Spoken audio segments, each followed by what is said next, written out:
It's like when I go to sell a car, I don't put the real price, because the real price, most people won't buy it if you can't talk about it a little bit.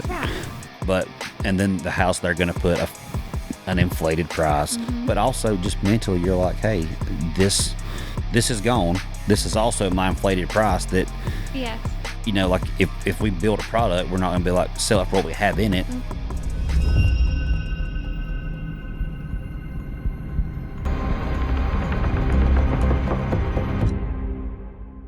All right, guys, it's episode 13, and last time, the other day, Mary Beth did come on with Hannah, but this is the first time we have 3 people, and we're at the house. And as always, changing things causes new problems, so. And last minute, we decided this yesterday. Yeah, yesterday. So we decided we'd come over here, and we're about to leave for a week and a half, so we have and 1,000 things to get done before we leave for a week and a half. Make sure the shop's ready to go. Then we're trying to come over here and figure out why we can only record 2 microphones, and where's everything going to go, and see what we might have forgot and what we didn't forget. But we didn't forget nothing. It's all working somehow. We even built mic stands in the shop. They're not painted yet. You can see them. They're nice gray, bare steel color, but we got them. They're here.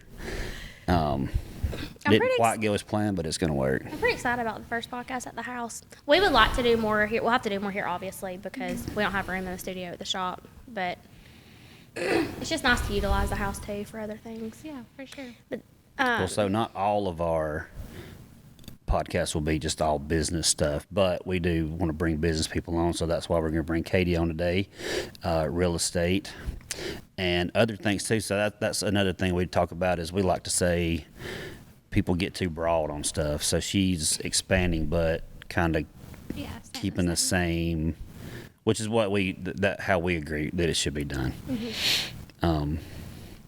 So, like a little background. So you've been selling for how long? February was actually 10 years. Okay, I've got my real estate license, so a little bit. I've seen the market go up and down and back up and down again.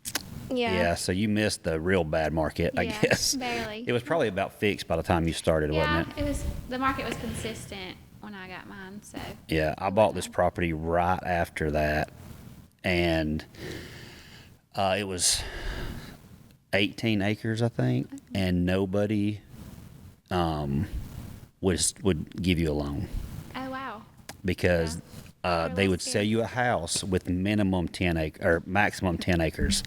So when I looked at houses that had like 30, 40 acres with them, what they wanted me to do was buy the extra, anything over 10 outright, and finance the house in the 10 acres. Yeah, that's wild. So it was a mess, and nobody would even talk to you about buying larger plots of land hardly. You just had to have a ton of money, and they was, a lot of them was wanting 30% down to do it at the time. It was really a bad time to try to do that. Yeah, for sure. They were all gun shy. Yes, and well, I guess the Freddie Mac and Fannie Mae things kind of I don't know if they shut down, but that was who did those loans. Even if your bank did, that's who backed the loan. Right. And when that shut down, it was hard to get anything, which is the craziest thing because I had so much trouble buying it with a house. So I bought this. The initial lot was 17 acres, 18, something like that. But it was, they cut the timber off of it. So you couldn't even drive a truck up in here at all. It was a complete disaster. I got my four-wheeler and tried to drive around on it, and you couldn't even do that. So I got it way under the value. And everybody's telling me 30% down. And then the Family Savings Credit Union said, "Oh, well, since we think it's worth $65,000 and you're paying $35,000, you don't have to have a down payment because it's less than 80%." So it was no money down. Right. Well, so everybody's talking all this crazy stuff, and then this one place is like, "Oh, well, you can just sign this paper and it's yours. Your loan's yours." right. That's nice too. Those smaller banks, especially because they just have like a smaller board to get approval from and stuff like that. So it helps. We really liked. I really liked Family Savings and used them for everything until they cut out DBA accounts. So that shut my business account there pretty much.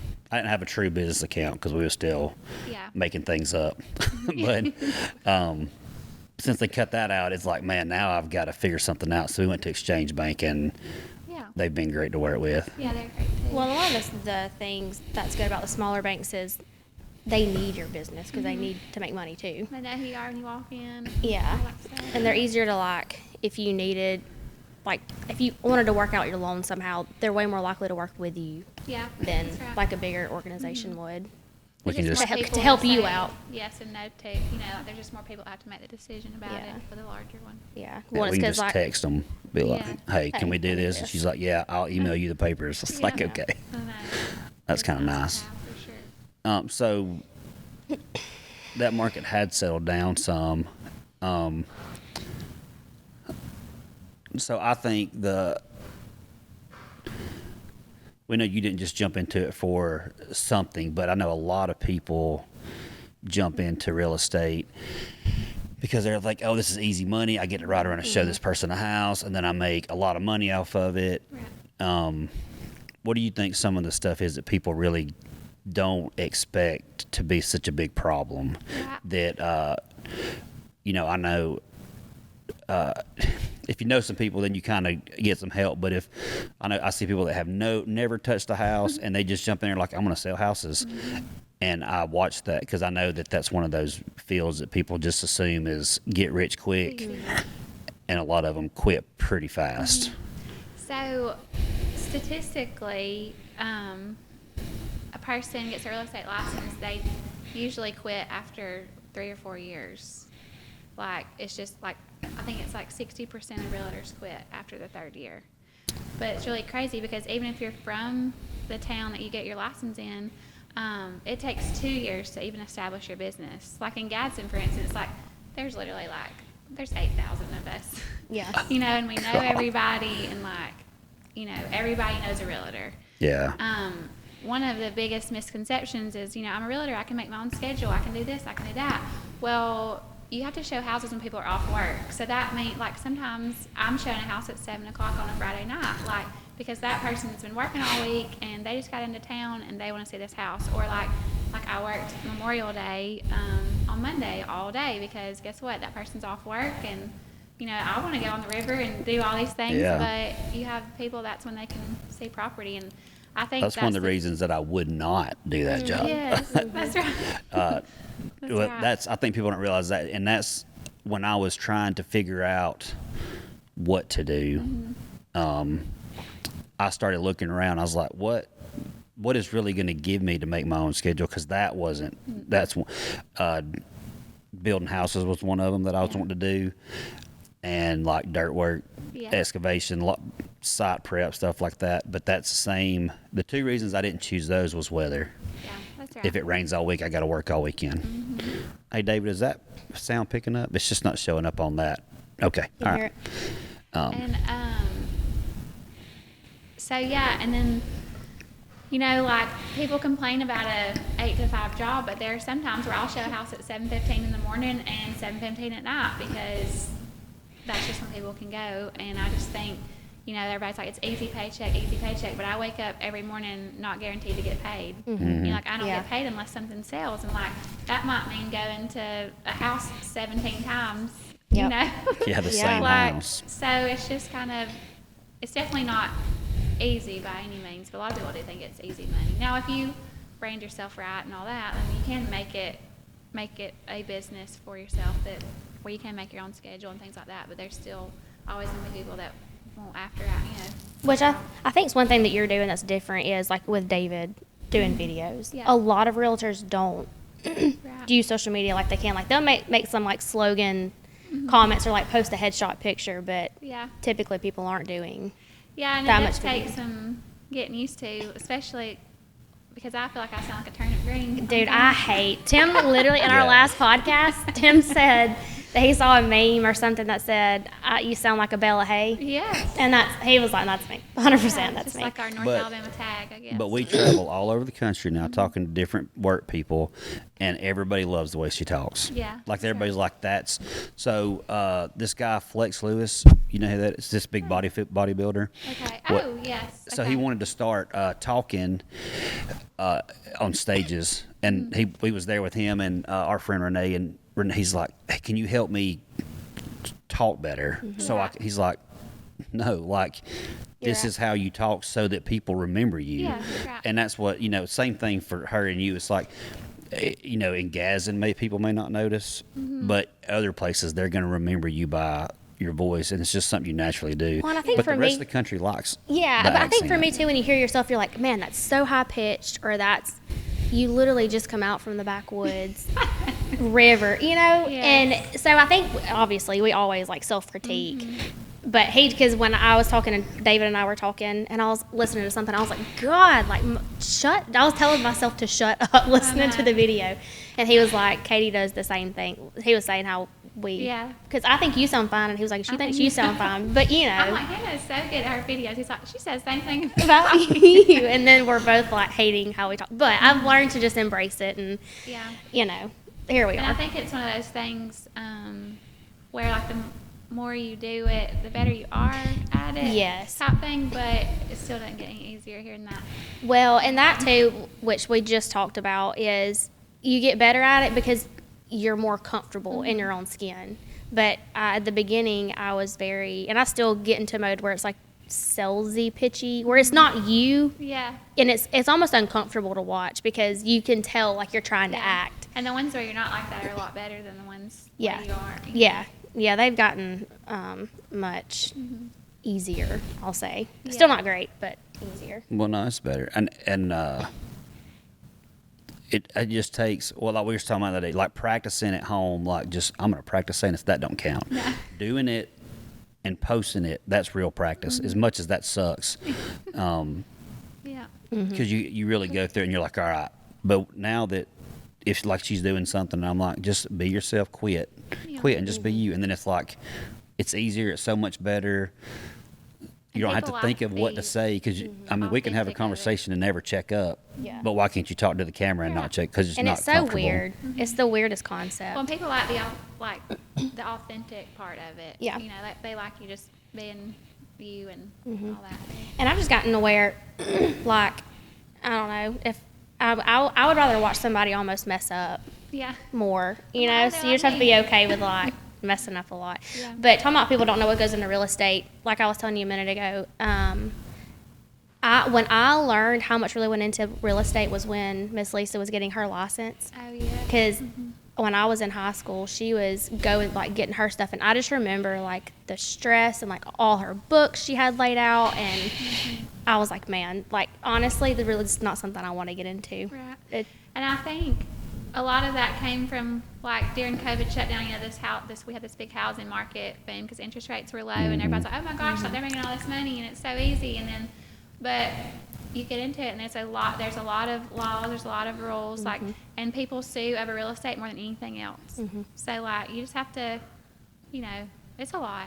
It's Yeah. stressful. I've Have heard you- some people talk about suing because they didn't sell it, didn't like present certain things correctly, and Yeah. I mean, is there like protection against you? So you work for what? I mean, what is it called when who you work for? Impact. Impact. Yeah, but what is that called? Of my brokerage. Yeah. So do they have like a law firm that's kind of represents? Yeah, so most. Well, I guess what I'm asking too is, are you on your own for that, or if Are you you mess up, protected are they through kind of them? responsible too? So essentially, like when you have a real estate office, you have your broker, which is our qualifying broker, and she's actually liable for everybody in the office. Okay. So if you got a bunch of crazies working for you, then you're gonna have to deal with some stuff. But they do make us all pay for it. It's E&O insurance, which is errors and omissions. Got you. So like if there's something that we mess up on, then that fee like is towards like an attorney or something to help with that.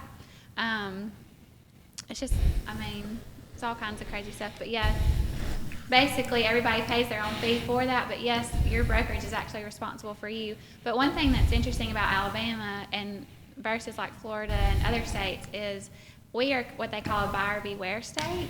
So it is actually up to the buyer to find out every single piece of information that they want in a house. Like, So you don't have to tell them that's right. everything. But see, like in I think Georgia, I know Florida is this way, and some other states, you have to do a seller disclosure for a house, which basically tells every single thing that the seller knows about the house. So like, there's all kinds of questions, and the seller has to answer. So it puts liability on them. But Okay. in Alabama, it's kind of on the buyer to buyer. figure out. But now, if you're a buyer's agent and you're not like very persistent on your buyer, like doing a certain inspection, and something happens after they move in, they can actually come after you because you weren't like, hey, like, you know, really trying to like push them to do Yeah, if you something. knew. So you just need to have somebody that does That was going to So be my would you rather it question. be the other way? Would you rather us not be that way? Honestly, I don't really. I like the buyer beware aspect of it because, like, as long as you're telling your buyer to like get their inspections and you're doing your job anyway, and like a seller can lie about whatever they want to lie about. Yeah. You know, I mean, But it which- just takes a liability off you, though. It does. Because It if they does. fill that application out and lie, now the seller's. Yeah, which if you're the listing agent, then you're tied to the seller. So it's a Okay. whole nother, you know, it's just kind of, they both have their You both have their own, pros like, and cons, I liabilities. guess. So but it might just kind of keep you out of so much liability. I really doing it prefer this them to way. sign a piece of paper that says, Yeah. you don't have anything to do with this. So, Right. You're an held accountant. Yeah. So- That was going to be my question, was like the difference in selling here versus like, have you met any realtors in other states or whatever where you're like, man, it would be so much better to sell there? But I guess that is one of the bigger issues.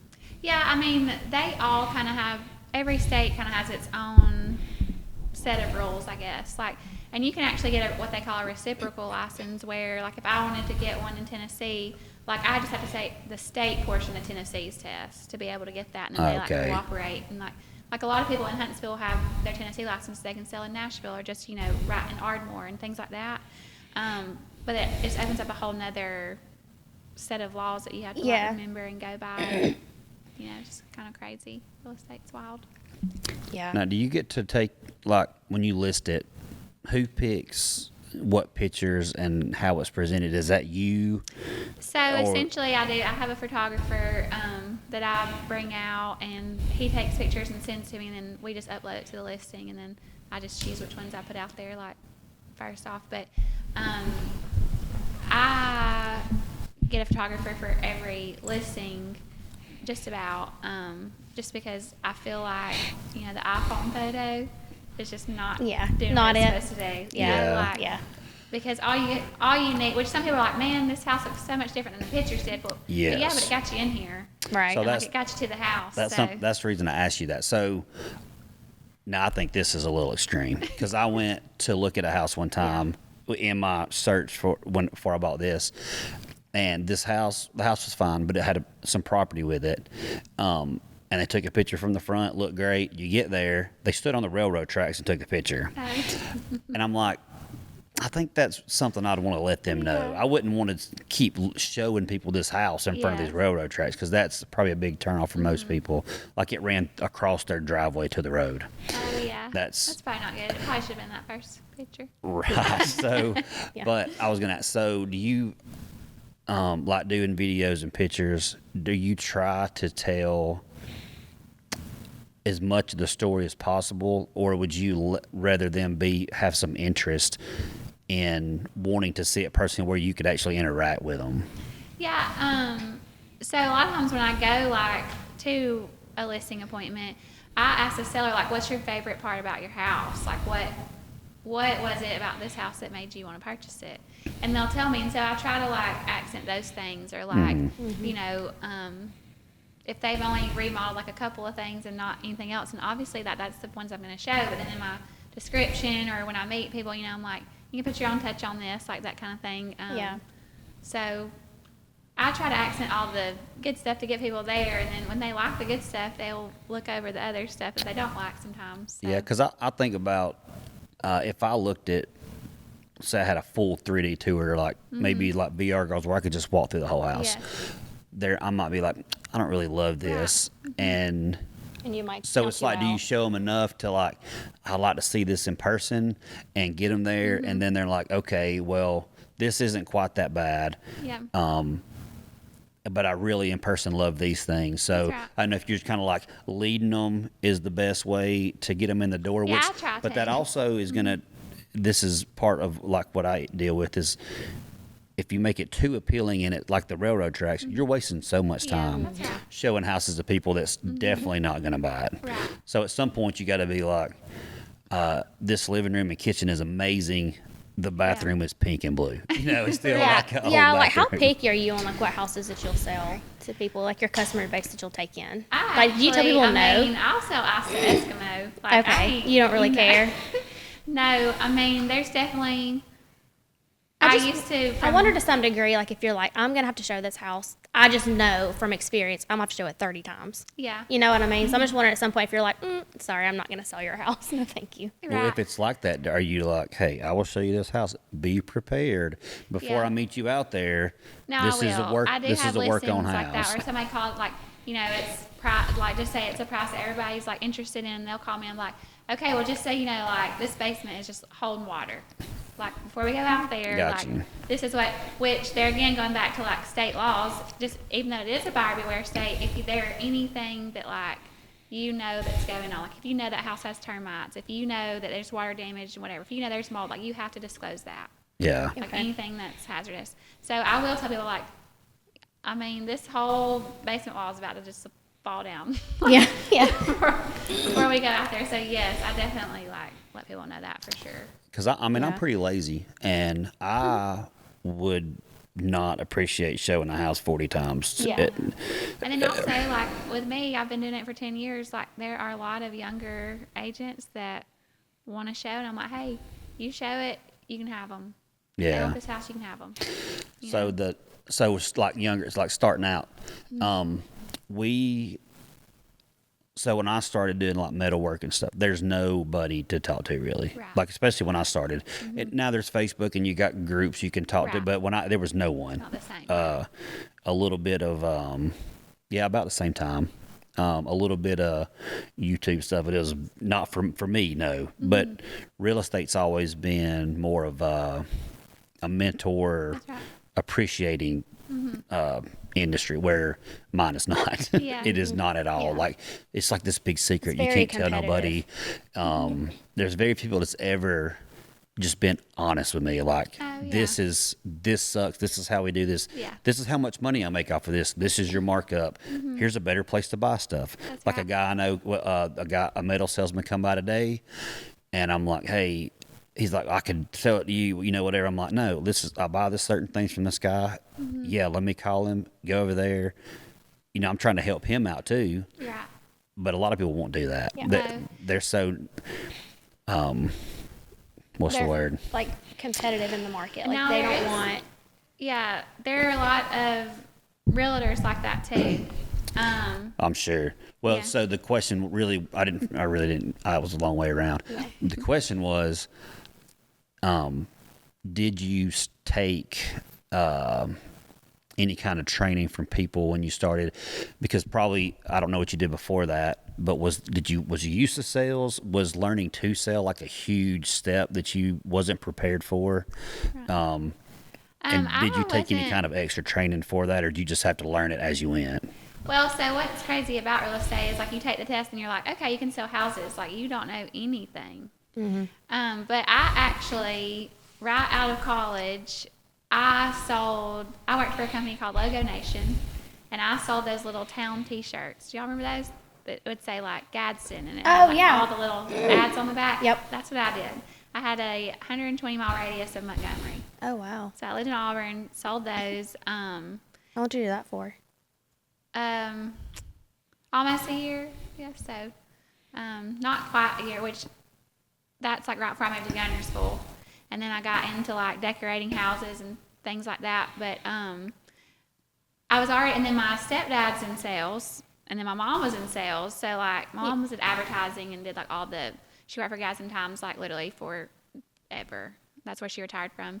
And so I kind of had like sales background, I guess, and then like just liked people in general and Just being around it. and then when I got my license, like I said, they kind of just throw you to the wolves, and like you just got to figure it out on your own. But luckily, I had a couple of really good friends that were agents at the time, and then an office that I joined when I first got my license, Cole Property and Auction out of Huntsville. That was my first office. Alicia Shannon, I'll never forget her. Like we're still friends to this day. But she taught me how to write my first contract. She taught me how to load my first listing, and like. I blew that girl up, though, when I tell you.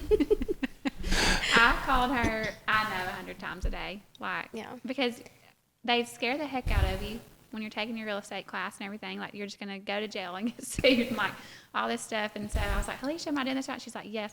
I think at one point she was like, call me tomorrow. Like, do not call me. She'll be like, she gonna send you a text like, if you call me again, I'm blocking your number. You know, it sucks when you got something like that and you're like, I really need to ask you these questions, I know. and I really appreciate it, but I also really hate to call you. Yes, but like she has come to, like she's come to my baby showers. She like Oh, that's sends so my kids' nice. birthday stuff.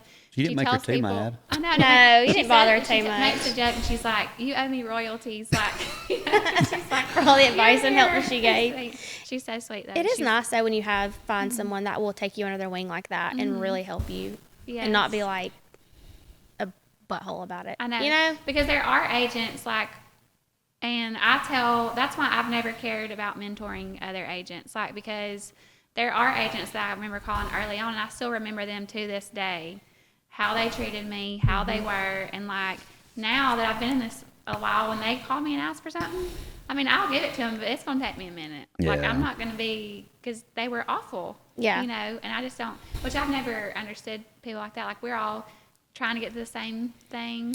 Well, if So- somebody in Gunnersville, if somebody you know that lives in Gunnersville today called and said, "Hey, I need to list this house. Who do you recommend?" I mean, you're going to pick Yeah. somebody that treated you good. That's Yeah. right. So it comes back. The off-road world they are all cutthroats most of the time. They are so jealous of anybody. It's wild. Like, they try to take every job in the world and they can only do 10. They're trying to take 100 jobs. Then they And they're hating on everybody, but there's a couple of us that wasn't like that, and Yeah. those we sent it. Hey, I can't get to this. Try him. You know, like my direct competition is like, Yes. just go to him because he might get it done faster. See what he says. And what's crazy too, doing it though, you'll grow so much faster. Yeah, you know. Like, you really hinder your growth by being You get more stingy. referrals in return too. I mean, Yeah. Right. It's Especially in the future. so all these people that you're helping that's below you, say newer or less experienced, they're gonna. Eventually, that could easily bring you in on something, or y'all work together on something that just goes better. But a lot of them don't want to do that. yeah, I know, and it's always been wild to me when they're like that, because I'll have like a newer agent be like, "I talked to so and so, and they were awful to me." I'm like, "Yeah, you just gonna have to go." Don't worry about it. They were like that to me too. Like, you know. Yeah. I just want to be like, do you hate your job?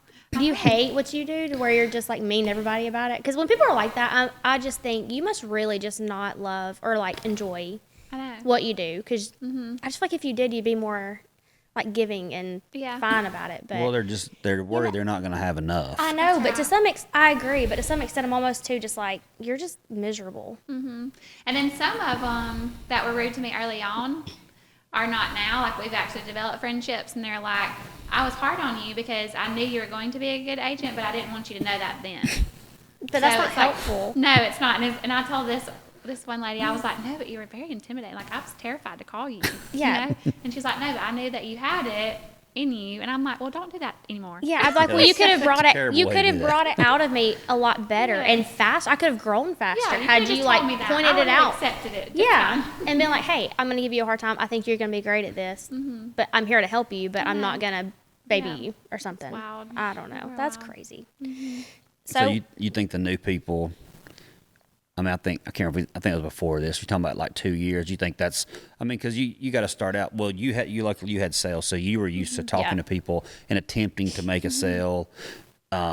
Maybe a little bit of persuasion in there, like you was already to ask Yeah. for the listing and stuff like that. A lot of people, if I went 10 years ago and tried to be a real estate agent, I had never sold nothing and had never. Well, part of the problem was. Which I've discussed before, like just growing up poor, we didn't have money, so I didn't want to ask anybody to buy anything that cost money. Right. Because Yeah. if I couldn't afford it, I didn't want to ask them to buy it. And so trying to get somebody to buy some expensive house to me would have been hard. Yeah. Because I'm like, can they afford this? And then I just shut down because I wouldn't be able to do it. So that would. Most people don't have that experience, but like a book of business and referrals and all this stuff like that, which you couldn't have handled if you'd first day you would have got 40 listings. I mean, you were sitting there saying, I called this girl 100 times a day. You'd have had to call 20 people. I know. So people accepting that slow growth, but hard work in like 2 years, kind of what you think to. Yeah, it takes about 2 just to, and that's like 2 years of consistency. Like, you've got, like I said, there's 1,000 agents. Like, if you don't let people know that you're a realtor every single day, they're going to forget because there's somebody else that's a realtor too right next to you. And Yep. so you just have to like be consistent with it and let people know. Like, you know, I hear a lot of like younger people that get their license out, well, nobody's calling me. I'm like, well, when's the last time you posted on Facebook? You know, nobody knows you're a realtor unless you tell them. Yeah, and what are you doing? Well, and two, like different Yeah. to get yourself out there. That's Right. not, like I said, cookie cutter billboard Yeah. picture on Facebook every right. 2 weeks. Well, I'm not sure which ones, what all your posts are about, but what I would get tired of seeing is people posting, don't forget I'm a realtor. Hey, I'm a realtor. Don't forget to call me when you know, but I think a better, and not that we're doing great at posting things like I say we should, because it's a lot of times it's hard to look at your own industry and like I could look at you and be like, oh, you could do this video, this video. You look at myself, I'm like, I have no idea what to make. Yeah. But I over the past few years, what I've kind of noticed is people that give away all the secrets, right? Yeah. So if you were posting, hey, it's state law that you have to post this, and just informational stuff. Informative. And you're like, oh, you're telling a secret. It's not a secret. There's no No, secrets. There's that's no right. secrets. But if I was going to buy a house and I seen 5 people that are all, don't forget about me, I'm a realtor. And then say you was coming out making videos talking about, this is the way this has to go. This is how this works. This is how this part works. This is why this happens so that you understand. I'm like, well, somebody could watch your stuff and learn to help them advance their career, but the people that don't have a clue about it, even if I don't know what you're talking about, at least you sound like you know things. Right. So, Well, and it sounds like you would have the buyers and sellers' best interest at heart by being honest Well, and putting just things out instead there and of- making them feel comfortable going. well, no, just like instead of somebody just keeps saying, I'm a realtor, but I don't know if you really know what you're talking about. If you're making videos just explaining how the Yeah, process how real works, estate works. you're not holding your hand up saying, I'm a realtor, but you're being informative. So even though I'm not going to listen to all those, I'm like, well, this girl, she makes videos like She I talks feel like, about it all the I time. feel like she knows what she's talking about. Yeah. So I would feel like I'd get a better deal using you than someone I don't know if they know enough. Right. That's true. And a lot of people are afraid to make those videos because they're going to reveal something to somebody that don't know it yet Yeah. in the same field, but they also didn't show their potential customers they know anything. Right. That's right. I think people are scared to make those videos. But to me, that would get me more involved. Yeah, for sure. And say, I don't know exactly what all you're posting as far as stuff like that. But I know that is the social media pretty much the most way that you get new people besides like referrals, I guess. Yeah, I think social media in general, I feel like it's the easiest way to advertise yourself because just people sharing and all that, it's just, I mean, it's free advertisement. I mean, so, but I think I have actually had people call me like from out of state that send me a buyer that's coming to, you know, Gadsden or whatever, or even the seller like, hey, like this person's moving to Georgia, like I saw your social media and like I want them to use you. And so like it's like a referral process like that, but they found me because of my social media and just posting all the time and all that. So Yeah. if I went, where's the houses listed at? I can't remember. Like Like it, Gadsden, or- no, just like a website or something. Oh, What? like you could go like Zillow or something? Yeah. So if I just went to Zillow and started looking up houses for sale, is there any advantage that you can take of people that's just randomly looking?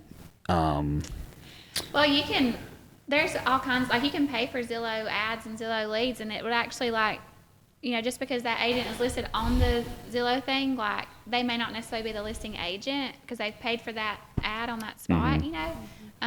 Which there are some, okay, it'll show the listing agent's info, but sometimes Yeah. it'll have just that ad, and that's just somebody that's paid to like put your face To be there. Have you ever tried that? Does that? I mean, we have like a team type situation that we pay for at our office that rotates like leads and stuff like that. Personally, when I've been by myself and the office didn't do it, I haven't, just because like, you know, when I first got my license, I worked for a builder and it was just to sell his spec houses. And so fortunate for me, I didn't really need like lead sources, like because I Right. had my own lead source. And so, but a lot of new agents, it is very helpful, you know, to pay for those leads and those lead services. Because I feel like if I was going to look for a house, I would just go to the internet and start looking up houses. I wouldn't right. call somebody first, which that's probably the better choice. And a lot of it, I mean, the calling Yeah. a realtor is probably a better Yeah, choice that's right. than just and a randomly lot of people looking. went to just searching Zillow, just searching realtor.com during COVID because everybody shut down, like looking on their phones, like all that. So that all those really like grew then versus just calling the agent, Yeah. whatever. And but I think people do get a better service by calling an agent, you know, a referred agent or a local agent, or especially for one area, you know. So we was talking about before, like what. So that, I mean, obviously you're pretty successful real estate and you've made money doing that. So what made you venture off into doing like your own spec house stuff? Is that like a transition you're looking for, or is that just a Yeah. kind of like another backup? Yeah. Are you looking at like an equal, or are you looking to transition with that? Well, it's kind of, so when I first, like I said before, when I first got my license, I did it to sell spec houses for a builder. And then I've actually worked with new construction my entire real estate career. And it's been for several builders, and like, I love picking finishes. I love picking floor plans. I mean, I love like seeing a house be done from the ground up. I mean, it's my most favorite thing ever. But I had a couple of builder friends that were like, why are you not doing this on your own? You know, and then I have a guy that I partner with, and he's literally we've done like probably 10 or 12 houses together, and he's like, you know, you can do this by yourself, right? Because I'm just like, I still call him on it, and I was like, okay. And he's like, when are you taking your license? I was like, I'm not yet. And then now I've gotten it, which we partner right now on a couple of things, and he's like, don't forget about me, don't forget, you know. That's I'm funny. like, but he's actually one of the ones that like pushed me. He's like, you know how to do this. Yeah. But in turn, I thought, you know what? Like, inventory's low. Like, there are no Yes. houses. And, like, when you have listings, that's leverage in real estate. Like, if you have a listing, like, you're better to have a listing than you are a buyer. Because there are buyers that will look forever, and then they decide to rent, which there's nothing wrong with that. But, like, when you have a listing, if you price it right, it's going to sell. Because there's always been a housing shortage. Like, you know, 10 years ago, you had houses that were $150,000 were sitting for 6, 7, 8 months. You know, now you can't find Yeah. a $150,000 house. I mean, so I did it really to make my own inventory because people still need houses, and even with interest rates like the way they are. So everybody's like, oh my gosh, these interest rates are so high. Well, when I got my license in 14, 15, 16, interest rates were 6.5%. Yeah. They're not that high. Like, Yeah. if you ask like our parents, you know, they paid like 12%, 15%. Yeah. We actually had that conversation. Yes. Oh, it was like last year. I think we were talking about how high interest rates were at like 14, 15%, like in the past. And if you're renting, you're paying 100% interest to somebody else's Yeah. thing. Like, you're not getting any of that in return to Right. go down on whatever. And I know there's a process. Like, not everybody can just go out and just buy a house, but there's definitely a process it takes to get to that point. And I just think like just the pride of home ownership is like very important. That's what I love about helping people buy houses too. Okay, so I have a question. So I've never bought a house, and neither has he. We ain't never bought a house. But We've only just built this one. Yeah. And so, like, what's that process look like? From the time that you list it, then you're going to sell it, to close it, like all the things. you like, selling what's one or that? buying one? Like, if I'm a buyer, like, what's her process? Okay. You trying to sell this one? So the very No. hey, Listen, can we figure were- out how much listen. money y'all do. I Look, would we actually, can I would, make some. I make a would few like to dollars know off this how much it's thing. worth, just because everything is custom. Yeah. But We had a We- few people say what they would charge a square foot to build it. yeah, and that was without. Now what it's But that was worth, with- I don't know, but that's what they said they would charge, and they were all right in the same Yeah. number. But that was so- without the custom stuff. No, right? that was with custom. Okay, well, either So way. if you are a buyer, the very first thing you need to do is get pre-approved. And like whether it's family savings, whether it's First Federal, whether it's Movement Mortgage, like all of them. I mean, they're great people. And also some of those like, like Prime Max, like some of those mortgage companies have credit building systems. So like if you just get out of like, if you're like, hey, I want to buy a house, but you don't have any credit, like it's not that you have bad credit, you just don't have any credit. Mm-hmm. Like, just because you can't buy a house doesn't mean that, like, anything's wrong. You just need to build credit to be able to do it. That And a was lot Hannah. of lenders. Yeah, I have no credit. I had credit and then I lost it. Yeah. So a lot of those lenders will be like, tell you the steps you need to get to be, you know, where you want to be at. And also, that also forms your budget. So that way you know exactly what you can afford. And so you're not dragging me all over town looking at all these houses. And either A, you can afford it, or B, you can actually afford more. Like, you're not liking these houses, but you could buy a nicer house, you just didn't know it. Mm-hmm. So the first thing is getting pre-approved, figure out what you can buy. And then we would just go look and find one, and we'd write a contract, and then they require earnest money, which is also, they used to call it a good faith deposit. So how much has that got up to now? Well, it's usually it's based off the price of the house. So if it was a $200,000 house, I would recommend anywhere from $500 to $1,000. And it Okay, goes so that's toward about- yeah. that's it not goes really towards changed your much. purchase price. Now, Right. when you go into the home inspection process, if the home inspection's terrible, you get your money back. If the appraisal doesn't meet appraisal, then you get your money back. If your financing falls through, you get your money back. Like, the only reason you wouldn't get your money back is if you just changed your mind. Yeah. Or like sometimes if you did an inspection, you wanted them to do repairs, and then they agreed to do them, and then you said, oh, never mind, then you may not get it back then because they agreed to like do what you wanted. But usually takes like 30 days from the time you sign a contract to close, but in that process you would do like a home inspection. All your stuff. All the things. Well, so we have a friend who bought a house. I think it was a couple of years ago. I'm talking about. But and I don't know if it's because they used a friend that was a realtor. I can't remember the process. But does the buyer have to pay for the inspections? Yes. Okay. So the buyer pays for the home inspection and they pay for their appraisal. Okay. And then the seller pays. Well, there's been some new like rules, but normally the seller pays the real estate commissions, and then they'll pay. When you go to closing, you kind of like split title search and all that stuff. You split that between the buyer and seller. Unless you ask for part of the deal for somebody to cover certain things Yes, or whatever. that's all negotiable. So, we have some realtor friends, but I hadn't really asked them. The rules, have the new rules went into effect?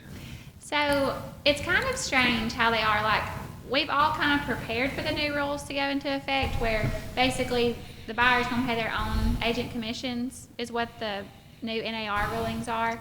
I've not seen it in any deals of mine yet, but a lot of what's very important for realtors to do when they're doing listings is to explain the value of a buyer's agent. Most of the time, a seller's not going to care to pay a buyer's agent if they know what the buyer's agent is for. Because if I'm doing a house and I'm about to list this house and you're not willing to pay a buyer's agent, then I'm going to say, well, nobody's going to show this house. Yeah. No, I don't know what you're talking about. So if you was listing, like if you was personally listing a house, Yes. or if you were listing a house as a realtor? If I'm listing as a listing agent. Okay, so you want them to have a buyer's agent? Well, not necessarily I want them to, but I would want my seller to agree to pay a buyer's agent, because 9 times out of 10, the person who brings the buyer is not the listing agent. Not you, okay. It's going to be a buyer's agent. And So so you if you're want saying, your- hey, I'm not paying a buyer's agent, then nobody's going to. Nobody's going to Like, come I'll to try it. my best to have both sides trust me. I love both sides. Yeah. But like, Well, but so is 6% the right number? I do 5%. But now is that, so as a listing agent, you do 5%? But that's the most you pay. So like that 5% would be split between. But, okay, that's what I was me and a wondering. buyer's So, agent. so Okay. why would they care if there was one? Well, most people don't. When you Okay. explain to them like what your job is, what the buyer's agent job is, they don't care, how much they pay. I just make sure that they know like 5% is the max you will pay. Gotcha. Now in other states, they do have like, people pay buyer's agent on top of a listing agent, and it's just a lot. So is that what we're swapping to? They were swapping to basically where a like a seller is only required to pay a listing agent. So, but maybe that percentage isn't 5% anymore. Maybe it's just 3%. So, and the buyer has to pay their own 3%. But like in our areas, like, we don't have just a ton of people that can afford to pay a buyer's agent and closing costs and down payment. Like, Yeah. we just can't. Like, and it also cuts out like USDA and VA buyers. Like, those people are 100% financing. So when they don't have, like, some of them don't have the cash to pay a buyer's agent. So you're kind of just getting rid of them altogether. And some of those loan types won't allow them to pay out of pocket. So it's like, what do you do? Well, I mean, it's like when I go to sell a car, I don't put the real price, because the real price, most people won't buy it if you can't talk them down a little bit. That's right. And then the house, they're going to put an inflated price. But also just mentally, you're like, hey, this is gone. This is also my inflated price that, Yes. like if we build a product, we're not going to be like, sell it for what we have in it. We're like, here's the extra, and it's what we're going to make. But this cost is gone. It's the same thing, I guess. But do people get? Do you get a lot of kickback about the 5% deal? I mean, Not really. Most people expect to pay a real estate commission, and they're fine with it. And as long as the numbers are on paper that they want to get, most of the time people are happy with it. would you think it's pretty difficult? You say to somebody, like, if I sold this house and I've never done anything with a house, to sell it myself, is that So for pretty sale tough? by owner, on average, make 20% less by not using a realtor. And it's Because they don't know what they're doing. Is that due to Like them not knowing how to something they sell don't it? do right, or is that I think because the it's- market? Well, I is think not it's as good. pricing. I think sometimes people will overprice their stuff and then they don't ever sell it. Yeah. And then, or they underprice and then they don't know how to negotiate on repairs, so then it costs the seller more money. Like if a person comes in and says, I want all this fixed. Well, technically, you may not have to fix that if you're in a real estate transaction. Like, you only have to fix the hazardous things. Right. But if you're like, I want this fixed, this fixed, this fixed, this Somebody fixed. can speak up for you and be like, well, actually, that's not a necessity for That's right. them to do. Yeah, so it's good to have that representation. And also, it's good to have, like, representation as a seller to another person, because then there's a third party that hears what he said, she said. Yeah. You're Gotcha. not like, Yeah. well, you told me you would do this, and like if I'm a realtor, I'm like, well, I have it on paper at this time. This Yeah, time. Yeah. you're You you're said that. more You're prepped way to more- document Well, Well, you're way more things protected. that I Yeah. would Yeah. not document on my own. Yeah. It gets a little sticky sometimes. And then going back to the commission thing, like for sale by owners, when I have a buyer that wants a for sale by owner house, some for sale by owners are willing to pay a commission, and at that, we only do like 2 or 2.5% because they did it for sale by owner. But there are some sellers that are like, well, we want to add it to the price. Well, then you add your commission to the sales price and it doesn't meet appraisal. So then what do you do? Yeah. It's just hard. Yeah. Yeah, I feel like it'd be tough. I would probably use somebody just because I didn't want to Just 'cause I deal wouldn't with want it. to deal with all the crap that goes Well, with you also it. wouldn't want, like, people are crazy. Yes.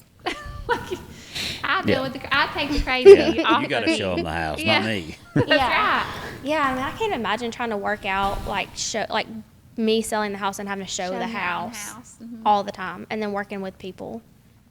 That would just be Or wild. then, like, you love all these things about your house. Well, the buyer might not. Yeah. But they don't want to, like, talk about or ask about because you're the seller, and they don't want to, like, offend you and, like, all the things, Oh Yeah. yeah. Kind of Yeah.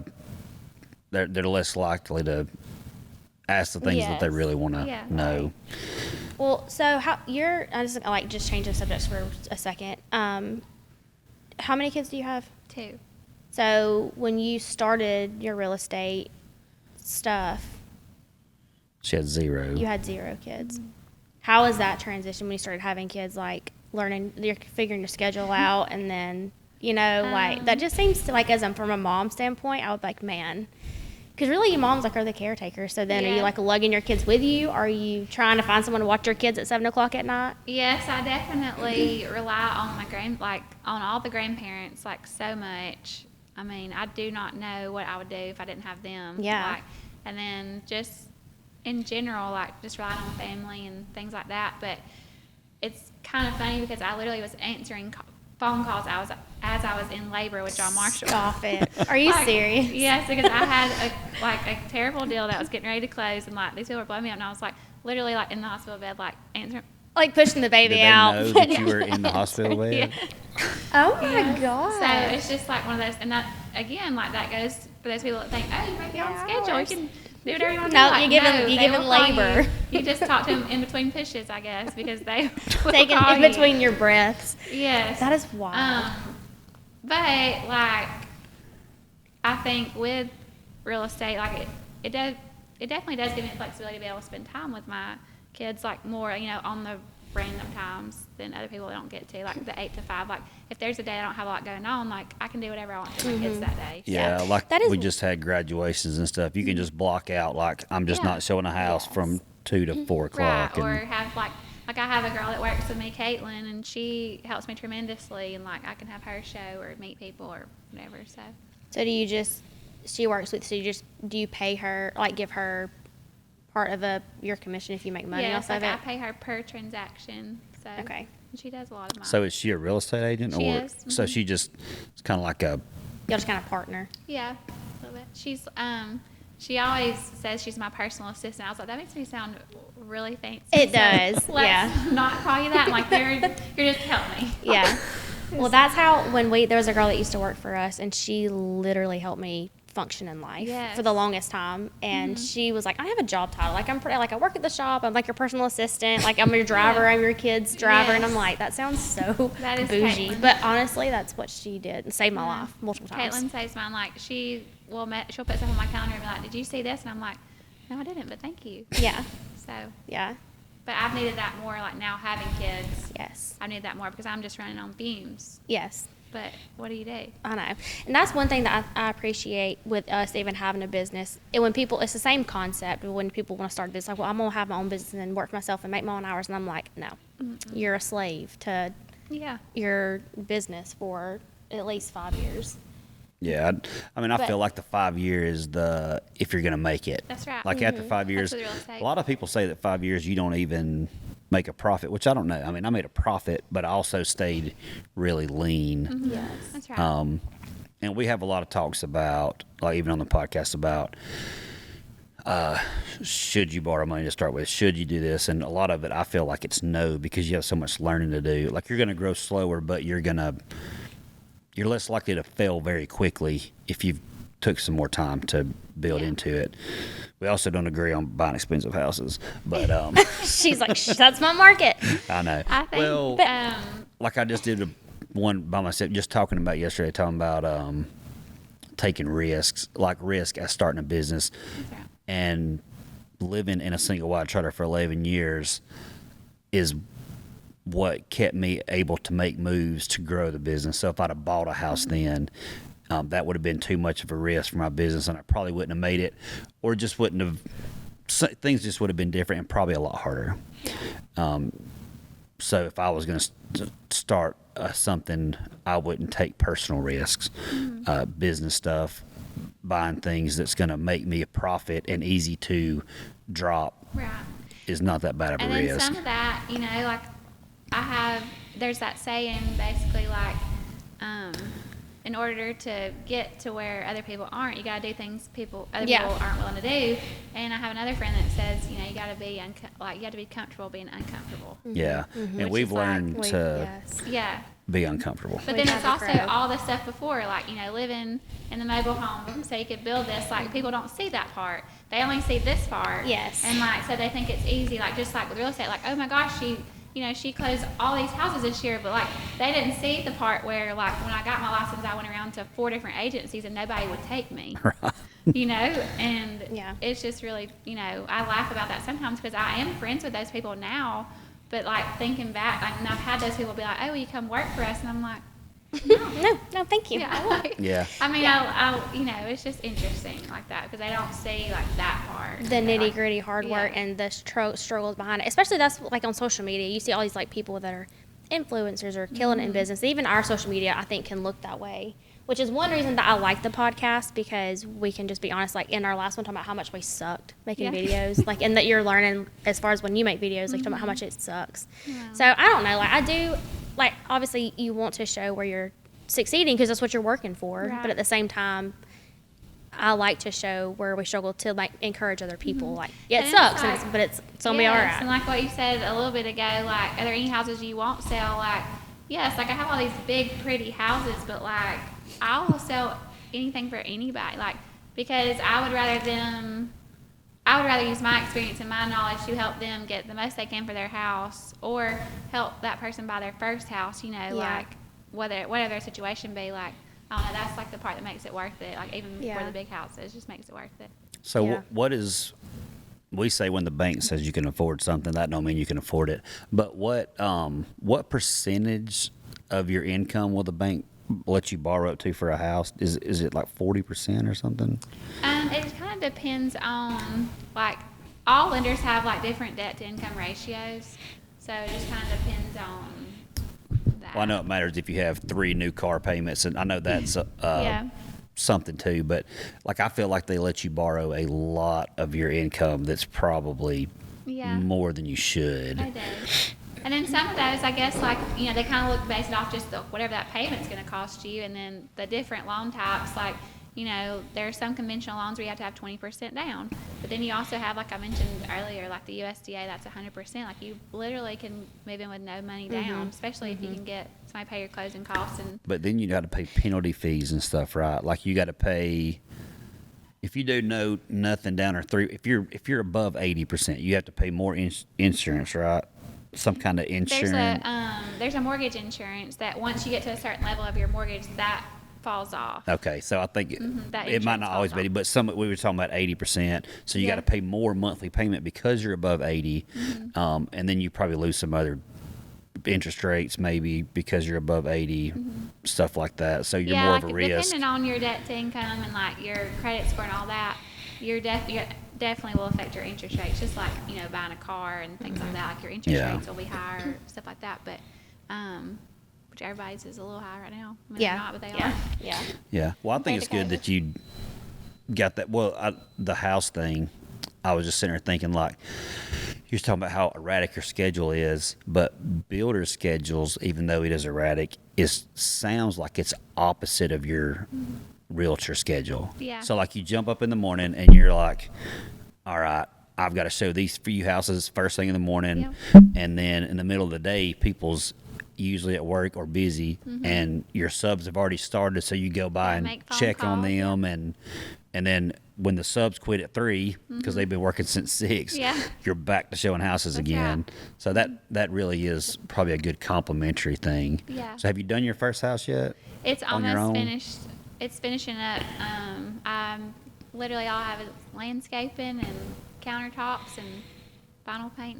That's exciting. That's good. Where is it at? It's in Southside. Okay. So the mayor of Rainbow City told us last year, year and a half ago, 2 years that ago? they're like 1,100 houses short in Rainbow City. Right. That's a lot. I mean, you just think about, if I built a house, could I sell it? Because I still we want to do a lot. We want to do a lot of things, and that's why I say we tell everybody don't get away from your main thing until you're very much established. And so you've got a second source, but it's so tied in that it complements each other. You're more doing like we manufacture from the bottom and we sell it. Yeah. It's kind of the same thing. That's right. And And it's a lot a of line. people, when they first heard I got my builder's license, they were like, "What are you gonna do with real estate?" I'm like, "What do you mean?" It's the same. Like, I'm gonna it's the sell same that house field. still. Yeah. So because I didn't do it to be a builder full time. Like, I did it just like to, add me some inventory. And like, I love the aspect of, like, I would love to do a couple of custom homes a year just because I love that too. So I have a custom remodel I'm doing for some people right now in Riddle Spin, and it's pretty And I fun. guess you get to hear a lot of what people are looking for. That's right. Every day. Yeah, well, I and you can add that into it. Yeah, Well, I've had 30 people say they really love the way this layout is, so I'll build it's probably a 30 good more. idea. actually, while you're here, I'm using my own house because none of our closets are built out. The pantry's not built out, like storage wise. Yeah. So And she'll I take mean, some design. she might could say, some "Hey, design I've suggestions seen." as long as it's black. Yeah. It's Yeah, as gotta long be as I can black. use it for black. Because you might could say, "Hey, I've seen this. This would actually work really well in here." Yeah. Okay. Hey, that's great. So, which I don't know how long you want this to go, That's but fine. For me, if you're talking to somebody going into real estate, want to be an agent, if you could think about in your past when you kind of started, which I don't know if you can do this or not because it may be too many things, but if you could name like 3 things where you're like, these 3 things are so important that I wish I would have known like faster. Like we learned it eventually and you called that lady 100 times a day. But like, if you could say like these 3 things for sure will benefit you the most. Yeah. Well, one, I'm just going to say consistency. Like, you're going to get up on days, especially early on, and your phone is not going to ring. You know, I mean, it's not. But, like, I think consistency with getting yourself out there, consistency in your community, consistency with just letting people know who you are and, like, that you're there to stay, like, that's a huge thing. Mm-hmm. Like, and, you know, I like to view realtors as, like, kind of, you know, we don't have them anymore, but like newspapers for the city. So like when somebody calls me like from out of town, they're like, what do you love about Gadsden? And I'm supposed to be the person that can tell them like, this is what everybody likes to do, like, because you're supposed to be like the influence of your community. Yeah, I think that's just good. being like persistent and showing up every day to work, whether or not you're selling anything or not, is the biggest thing. The second thing is time management, because once you might be the best realtor in the world, but like if you can't manage your time, they're not going to use you again. Mm-hmm. And like, and it's going to get out real quick. Like, this lady is crazy. She don't know what she's doing. She seems really confused. She never gets back to me. Yes. Yeah. So, or maybe you're late a lot, or have to reschedule your time a lot because you Yes. didn't plan it well. Yeah. That's right. And so, and then the third is like, even when you start to get busy, you still have to take care of yourself. Yes. I mean, I think that's like the biggest thing, because you can't, like I made a joke a minute ago about running on fumes, but nobody really can run on fumes. And like, if you don't have like that mental space of like being able to handle crazies, then Well, that's why I wonder too, kind of how it flowed into when you became a mom, because I just know like that different level and part of life where if you're out late at night or running on fumes, and then you still got to show up for your kids, and I mean, and everyone has to do that in some kind of aspect, shape, or form. You know, I mean, I Yes. know it all flows over, but I don't know, because well, I'll say like 10 years ago, I don't know, I did. You remember the stuff It Works? yeah. Do you remember that? Yeah. Okay, I sold that Okay. for like a year. I want to say around a year. I was trying to make extra money because it, like, anyway, just needed money. And so learning how to sell that was hard. But for me, I had to like use the product because I needed to like learn about it and know and trust what I was selling. Right. But I was waitressing and doing that. So like I was never at home. Like I never saw know. my kid hardly You have ever. that mom and guilt, you you do know, like yeah. Everybody wants to be like this independent, you know, all this stuff, but then it takes away. Like, there are times where I don't get to lay my kids down at bed at night, and that's hard. I mean, I have a 7-month-old and a 2.5-year-old, and like, that's the part that nobody sees. That's what I mean. There's just So it's hard. Yeah. and obviously dads have their place, but there's just a different aspect about being a mom and like being there for your kids, because it's like you're the comfort, you Right. know. That's right. So that was hard for me. And like, if, you know, in like my business, like somebody calls like, hey, I want to see this house and I have a sick kid, like I can try to get them to go tomorrow, but they're probably just going to call the listing agent, because if people don't want to wait on anybody these days. Have so. you ever like taken your kids with you to a listing, yeah. or is that okay? I just didn't know. Like that's what I would probably end up doing, but then I'm like, Yeah. would customers view that as like they Depends don't like on how that? bad your kids are. Yeah. If your Yeah. kid's screaming through the house running, I wouldn't take them. But Well, if they'll for sure. mind, Most Yeah. of the time they don't care. I actually took Sarah Kate. She was like 6 weeks old, and a guy called me about listing his house, and I was like, I'll just take her with me, because my mom couldn't watch her that day. My mom was like, are you sure? And I'm like, yeah, I'm just take her with me.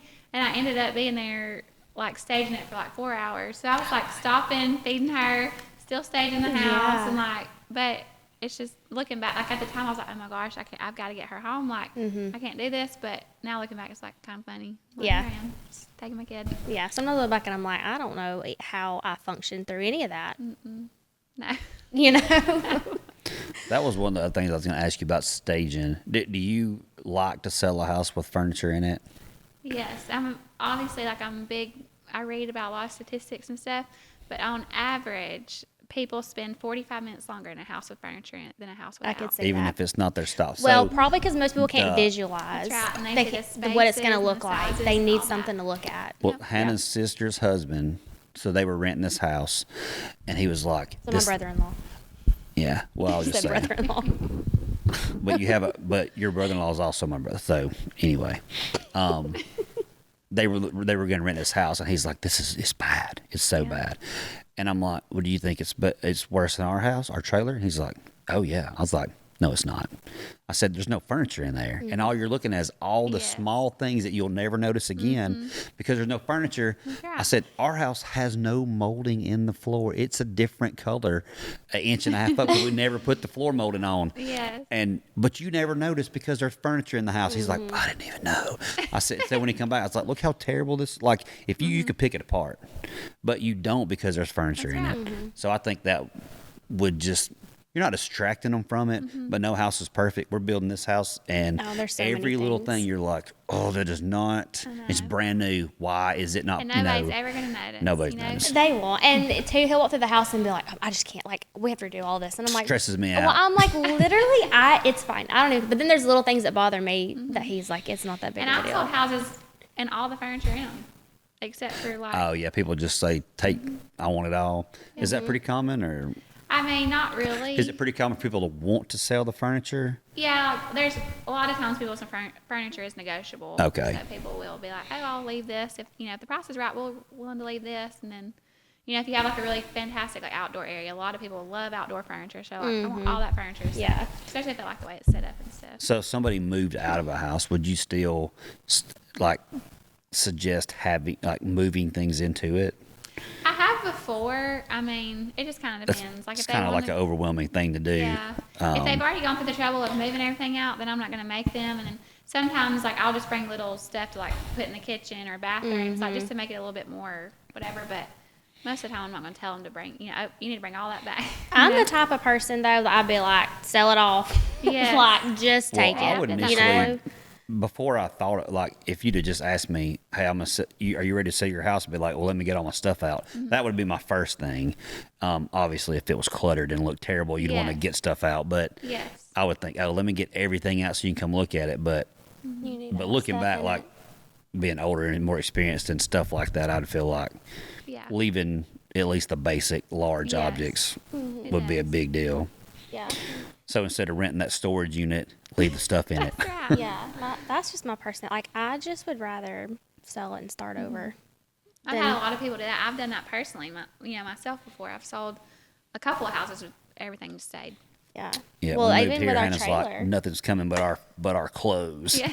Which we did keep. We have another fridge in the back that we had to go through 3 fridges to get one that worked for the kitchen. Yeah. So we have another fridge in the back that now we still use because Which it's I'll nice to say, have 2. Yeah, I've gotten spoiled to 2 fridges. Yeah.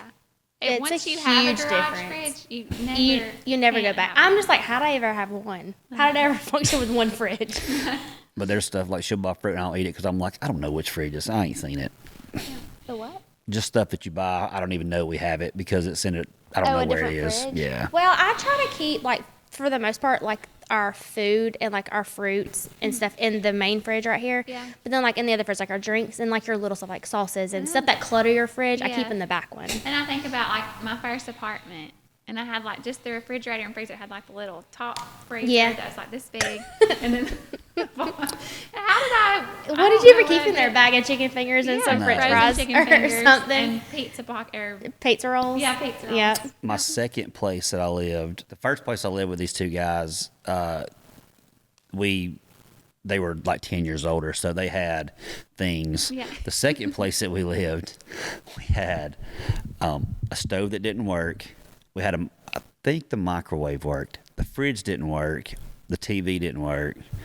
It was stuff that was in there. We had a cooler that we put ice in, and I think it was the microwave. That's all we had. Yes. So we couldn't keep no food there. Sure would be a lot less. I took my clothes to the Snacking. laundromat in the middle of the apartment complex. We didn't have that either. So, but my uncle had a laundromat, so we'd have to go there to wash clothes. But we had nothing in that place. We had 2 beds with no mattresses. I mean, no frames. Yeah. I always had a mattress. I was about to say, It you suck on the It the was a frame. mattress, a box Only. springs and a Yeah. mattress, Yeah.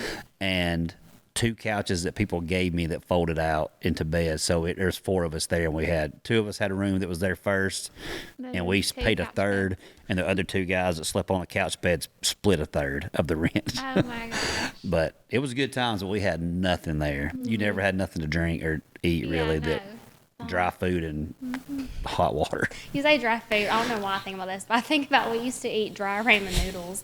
Like, we just unpack the ramen noodles and Yeah. put the That's seasoning on there and dumb. eat that. Why would you? That sounds terrible. I don't know, I've done but that before too. yeah, as kids we always did that. I don't know. I don't know why.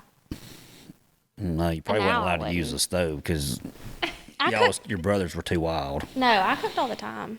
I was the only one that really cooked. Well, Mom cooked, but anyway, yeah, no, it's crazy. Well, your three things that you mentioned, we still fight that. That's what I was. That's what I was literally gonna say a minute ago. It's the same Yeah. thing right now. I think feel that like goes you for. never get over that. I think that goes for every business industry. When you're for yourself, like all of those things play a part and matter. No matter where, no matter how great you get in your business. Well, I think if you always feel like you're sucking at those, you'll always keep moving forward. That's right. If you feel like you got it handled, then you're. Probably not doing that. About this time last year, I said to myself, I was like, we are getting too comfortable. We're not growing. Like, I feel like I'm caught up. I really need some things to put me back in a struggle. Yeah. That was stupid. So then he What's was your like, grind? so then, well, That it's was not, so dumb. he was like, so then we're going to add 15 projects that we're never going to finish and we're always going to stress about them. No, but then we went. This past year has just kicked our ass. Yeah, It it's has been been- so bad. It has. Yeah, I don't know if it's because I asked for it or it was just coming, but it has been Yeah. rough.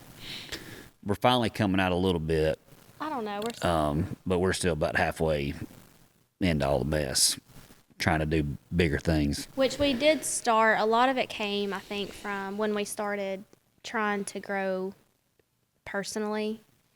When we started like really venturing out into like other states, like getting out of Alabama, getting out of Gadsden, Yeah. and going into these bigger business groups where people are very successful, but they still deal with the same struggles Yeah. that we were dealing with. Yeah, I know you just make a lot of connections, and I don't know, that really I think pushed us to try to like keep growing, try to keep going, try to keep Yeah. moving. That put more pressure on us and put us in other situations where we're like feel like we're drowning, but we know it's necessary That's right. to keep. And I think it's important, like, talking to other agents in different towns and, like, even, I mean, that's one good thing I feel like about social media. It kind of keeps you humbled, because Yeah. you do see, like, other agents in other cities and, like, dang, like, I don't know how they do. Like, how is there enough time in the day to, like, do it? But, like, that's where you're, like you said, like, personal growth and just setting goals for yourself and The gives you something to Go work for. after. the people I used to think like, man, they got a pretty big business in town. Like, but then you get out there, you're like, oh, they ain't. They ain't Like nothing. they're still not negatively saying they ain't nothing, but like they Yeah. are not doing big things. Yeah, I said not nothing. I meant like not nothing like you thought they were, or like Yeah. it was. Yeah. Because Gadsden ain't that big. So Yeah. And Gadsden's not really a town that, well, I don't know, but that is looking at really growing, unless it's a restaurant. I feel like all we ever add is restaurants. Yeah. That may I or do may not think make that, it. like, both, I do think both of our mayors that we have, like Gadsden, Rainbow City, and like the surrounding, like, Southside, so all of them, I think are finally like working together to promote growth and like Mm-hmm. get community involvement more, because there's just more things that they're getting people excited about. Yeah, it does And Gadsden seem hasn't that had that in way. a long time. Yeah, they're adding a little paddle boat thing. That's what I say. Even the things already as out small there. as the they yeah, was you can get running them this now. week. Yeah, I know, but I'm saying, but like that's But new. like even something like that's just that small, but everybody is so excited about them. But I just think like getting people just more excited about Until they it. get in them. You know how hard it is to paddle a paddle Yeah, boat? then we out of That is breath. the stupidest invention. Yeah, I mean, I'll Whatever. go ride with somebody, but like I can go there. It's a lot of work. It It's is. a lot, Yeah. and then you and get then you're out on there. the Coosa, so like you're going against that current Yeah. when you're trying to get that duck. You better go. back. You better go up river first. That's right. Back down. 'Cause Nobody's thinking about that. I got in one time and took off, and I turned around and looked back. I was like, "Oh shit, I'm tired." And It's it's very a easy to long way swim. back. I Yeah.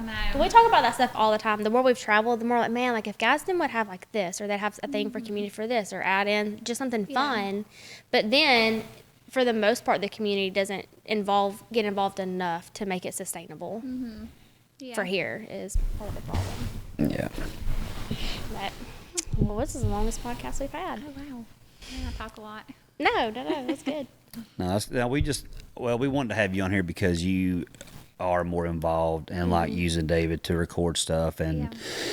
just to see like, maybe some of the people in any kind of business, just what it takes to grow and then what it takes to, like the struggles we still face, like we Yeah. still face them, you still face them, and trying new things like making the videos. We know they suck. We've talked about how bad it is. Everybody we've talked to that starts making videos, they're like, this is the hardest thing in the world. And you see their videos and you think they're great. And they're over here having a terrible time. Having to do 15 retakes. And But it takes that to grow in it. And it just makes you look more professional, makes you look like you're trying harder, and makes you more memorable. Yeah. Getting that exposure out there, and a lot of people won't take it. And maybe listening to our stuff just tell they're like, man, I feel terrible doing this, but if we see them doing it, maybe it's not a big deal because they all thought the same thing. Yeah. And then venturing into other stuff in the right direction, trying to manage all that.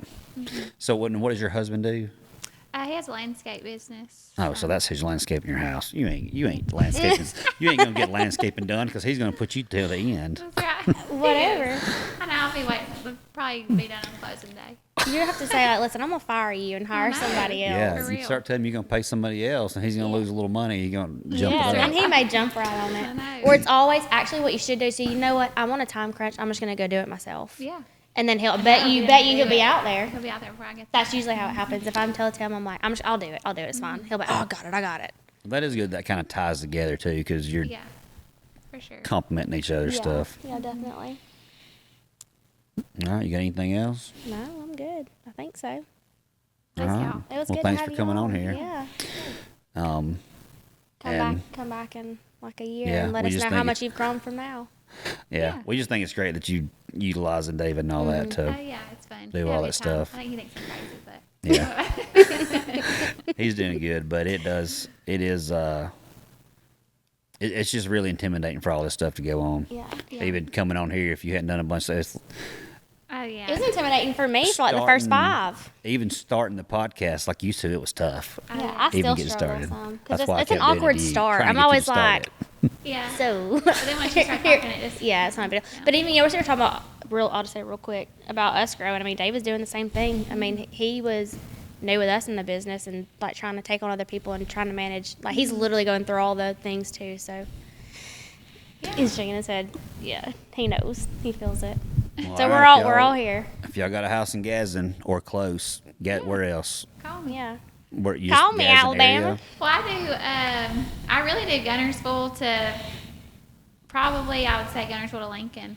I'm gonna Okay, cover that's that pretty whole good. Span, just because from growing up here, I know all those areas, and living in Gunnersville for 10 years, I know those. You know, That's where the money's at, ain't it? Yeah. I drive up there big too. money. What about? Did you say Huntsville? I will go to Huntsville, but that's where my friend Alicia lives. The one that trained me. Oh yeah, that's right. I was That's where just thinking she because started Huntsville's that. really like it's It's a It's- haul. I don't go to Huntsville. but it's growing. Yeah. Like it's coming up. It's the fastest growing city in the southeast. right Yeah. now. So It's- it's past Birmingham, or will pass Birmingham by Yeah. next year or something. That's okay. Yeah, it's really Yeah. coming. Yeah. We don't want to go to Birmingham. No, thank you. Oh, we didn't even say her last name. This is Katie Maples. Hey. If you are trying to look her up, Yeah, look we only her say up. Katie. I'm Yeah. sure it'll be on the title. Oh I'm yeah, sure that's David true. won't forget that. That's true. All right. Well, thanks for coming Yeah, on. thanks It for was having good, us. and there was stuff I didn't know too that Oh, I there just was. like to know, especially the more Yeah, we do because I stuff. don't really know nothing about real estate, so If I can talk Hannah into selling this house, we'll call you. Yeah. he has lost his mind. bless We were almost done. We were moving in, and Hey, he we was can like, build another one. "No, no." It took me like 2 years to grind these beams. Yeah. Yeah, no, thank you. He was like, "So, what you want to try to sell it?" And I said, "You can kiss my ass. Yeah. We may buy a house somewhere else. We may But you will keep get it. another location, but this will not be sold." I'll work on it. No. All right, we out.